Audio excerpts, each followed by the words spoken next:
There are moments in life that feel heavier than silence itself.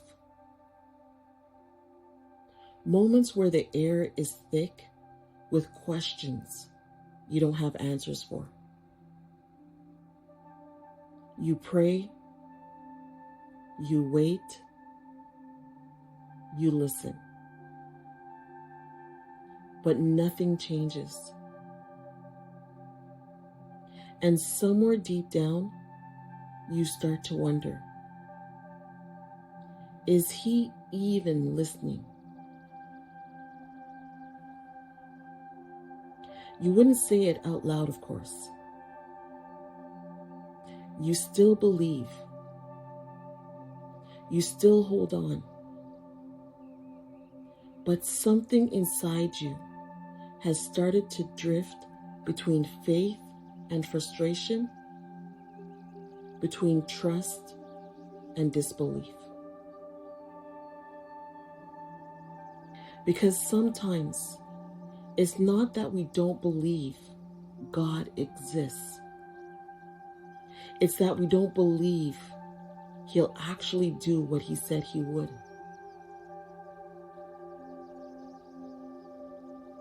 You start remembering all the times you prayed and it didn't happen. All the times you believed for a breakthrough, but the walls never moved. All the nights you cried, waiting for an answer that never seemed to come. And now you find yourself hesitating. Not in your worship, not in your love for God, but in your trust.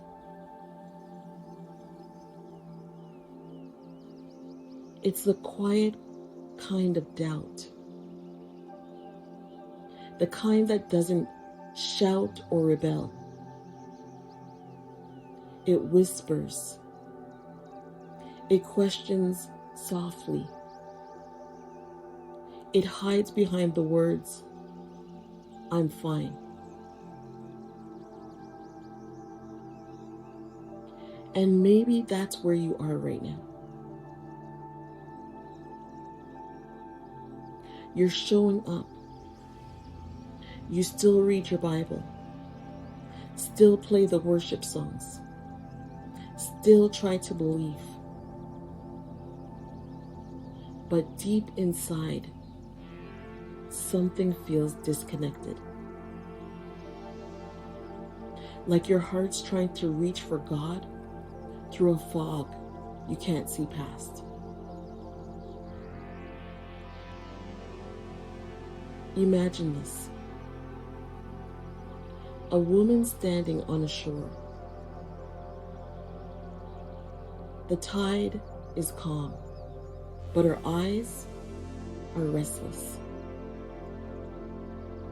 She's holding a message in her hand, a letter she wrote to God months ago. She never sent it, of course. It's been folded, unfolded, rewritten, erased. And now she just stands there, staring at the horizon.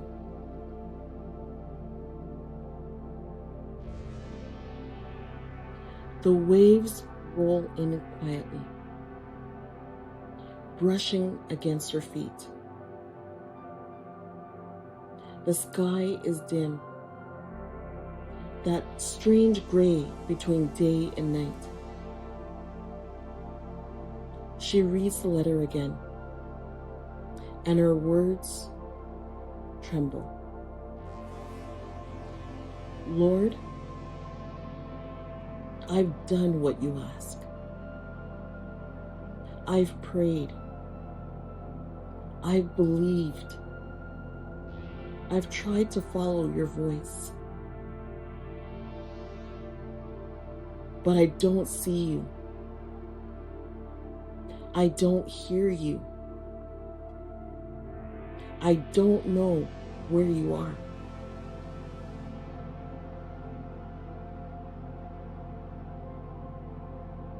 She kneels down,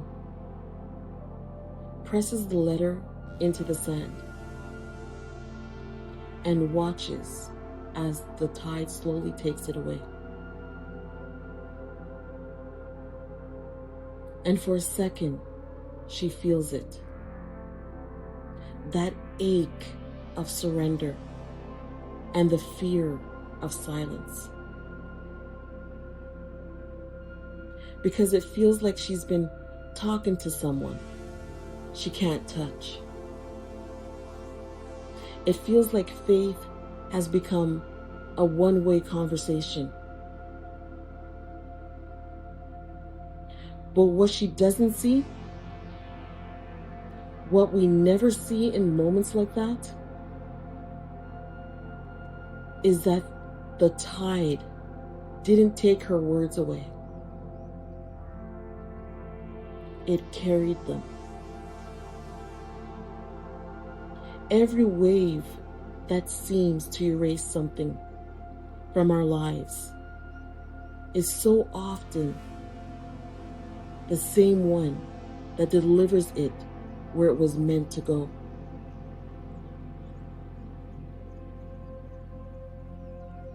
And maybe that's what the season has been for you. Waves that feel like loss. Questions that feel like failure. Prayers that feel unanswered. But what if they're not unanswered at all? What if they're being carried slowly, silently, to where they're meant to be fulfilled?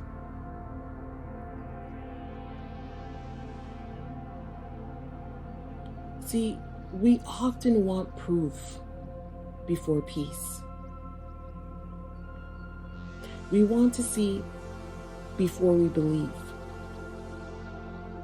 We want the evidence of God's hand before we release the fear in our hearts. But faith was never meant to be built on what's visible. Did you hear me? Faith was never meant to be built on what's visible. It's built on what's true. And truth isn't shaken by silence. It's revealed through it.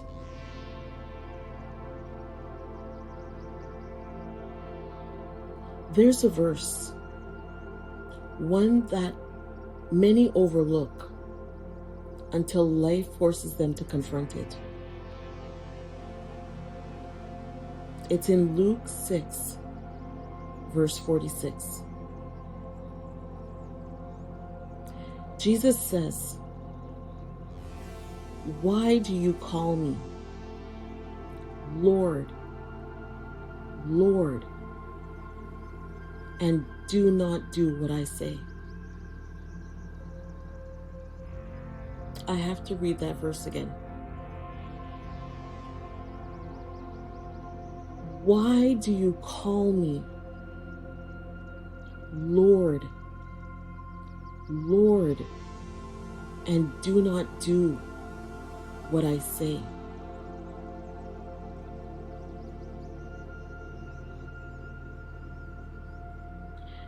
At first, it sounds like correction. But if you listen closely,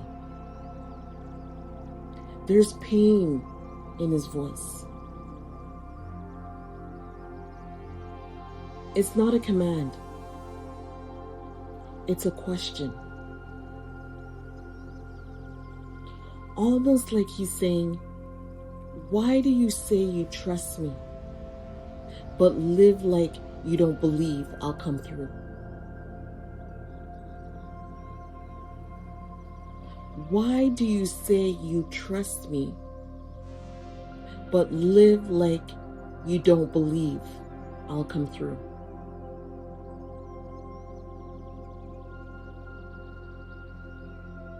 And if we're honest, that's where doubt hides most often. Not in rebellion, not in disbelief, but in delay. In the in-between where we say, Lord, but still try to fix everything ourselves. We build our plans beside his promises. And then when they crumble, we say, God, where were you? But he's been there all along, waiting for us to trust, not just his presence, but his pace.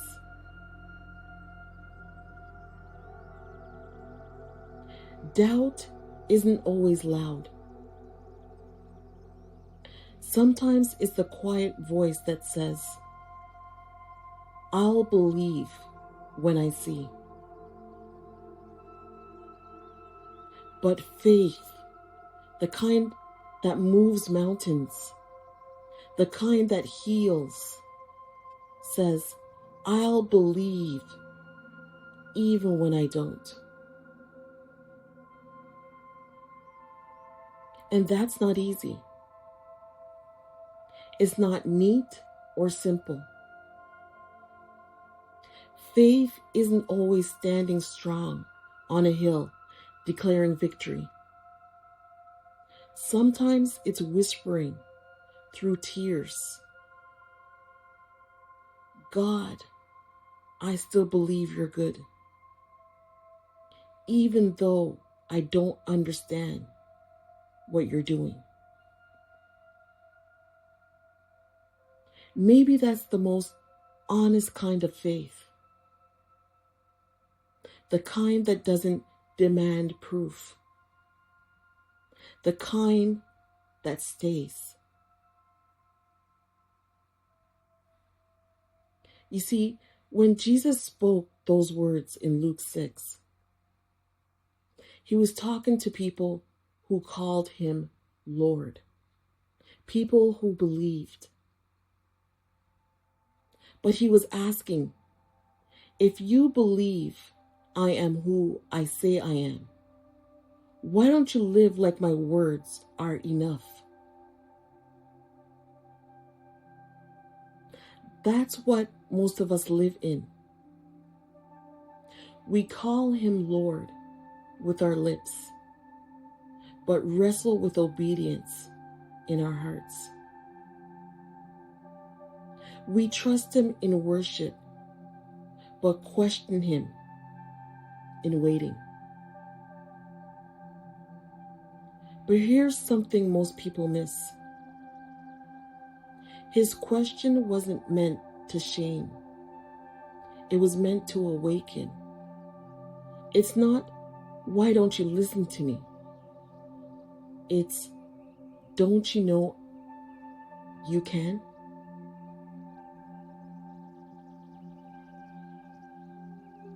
Let's be real. Believing in a God you can't see is one of the hardest things to do. You can't touch him. You can't look him in the eyes. You can't hear his voice in the same way you hear someone sitting next to you. And yet, he asks for trust. He asks for surrender.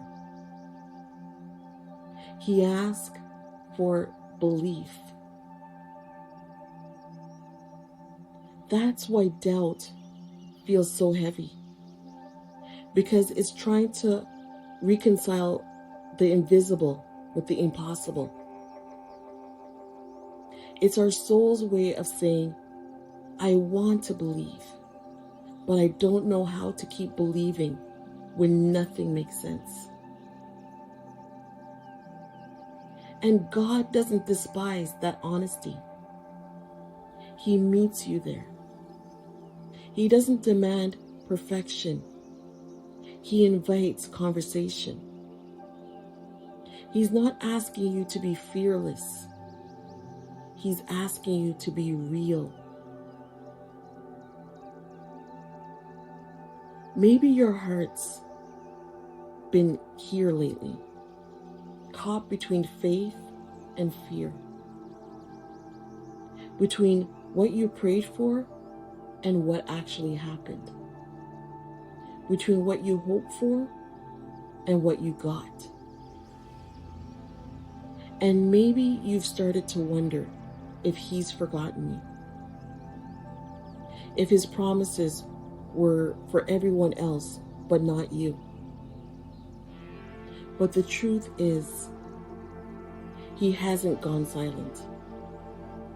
He's just working in places your eyes can't see.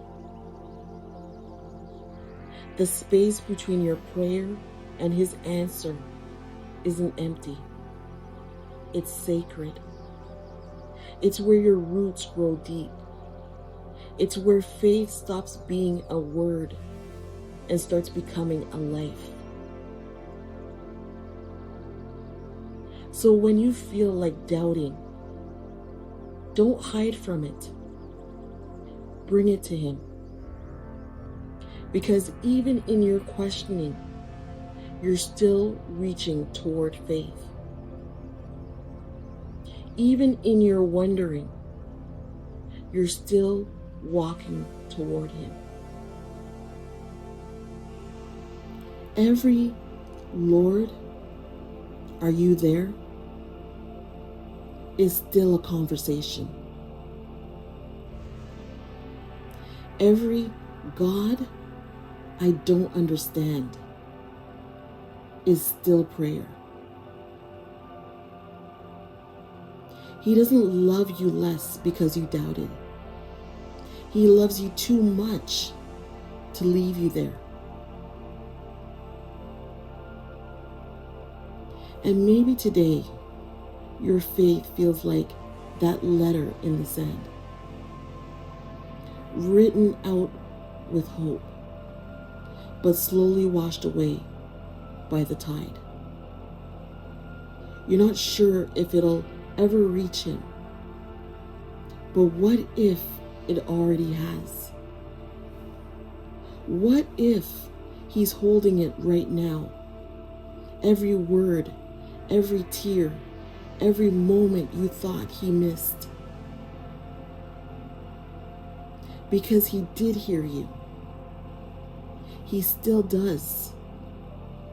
And even when you don't see the answer yet, you're seen. You're held. You're known. And so the next time you find yourself whispering, Lord,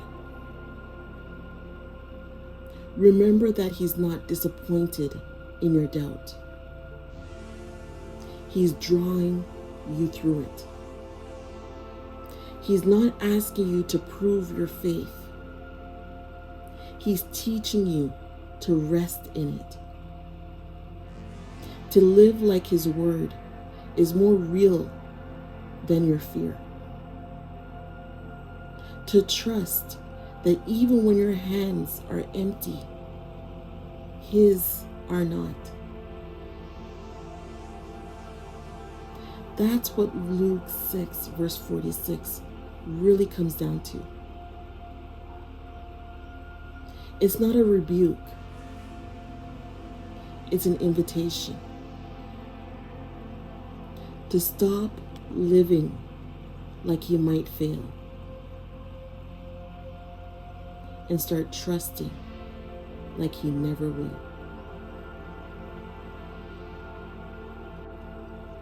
Let this spark carry you one step, one moment, one breath at a time.